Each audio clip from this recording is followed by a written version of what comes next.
Hello friends, வணக்கம் and welcome to partner cooking channel. இன்றைக்கி நம்ம வீடியோவில் பாசிப்பயிறு தோசை எப்படி செய்கிறதுன்னு பார்க்க போகிறோம். இந்த தோசை பிரேக்ஃபாஸ்ட்டுக்கு ஒரு நல்ல ஹெல்த்தியான பிரேக்ஃபாஸ்ட்டாக நம்மளுக்கு இருக்கும். இந்த ரெசிபி பண்ணுறதுக்கு 150 கிராம் பச்சைப்பயிரை நல்லா 8 hours ஊற வச்சு எடுத்துக்கோங்க. இதை மிக்ஸியில் போட்டுட்டு ஒரு கூடவே 2 பச்சை மிளகா, ஒரு சின்ன 2 துண்டு இஞ்சி, ஜீரகம்,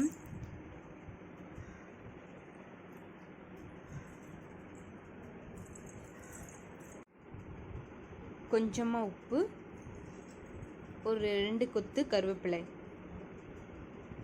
போட்டு நல்லா பேஸ்ட் மாதிரி கொஞ்சமாக தண்ணியை மிக்ஸ் பண்ணிவிட்டு பேஸ்ட் போல் அரைச்சி எடுத்துக்கலாம்.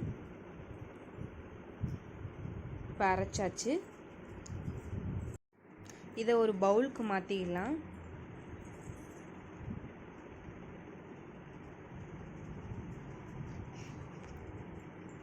இப்போ கொஞ்சமாக பெருங்காயத்தூள் ஆட் பண்ணிக்கலாம். இப்போ நம்ம ஏற்கனவே வீட்டில் அரிசி மாவு அரைச்சி வச்சுருப்போம். இட்லிக்கு ஊற்றுற மாவே ஒரு 2 கரண்டி எடுத்து உங்களுக்கு எவ்வளவுக்கு தோசை வேணுமோ அந்த அளவுக்கு மாவு சேர்த்துக்கோங்க. சேர்த்துட்டு நல்லா மிக்ஸ் பண்ணிக்கோங்க. நல்லா தோசை ஊற்றுற பதத்துக்கு நல்லா கலந்து விட்டுக்கோங்க.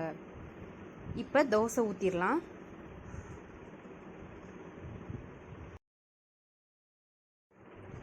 தோசைக்கல்ல நல்லா எண்ணெய் விட்டு தடவிக்கோங்க.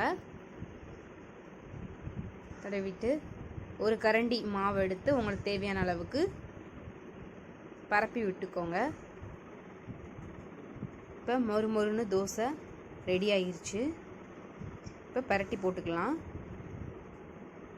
பாருங்கள் எவ்வளோ சாஃப்டாக வந்திருக்குன்னு.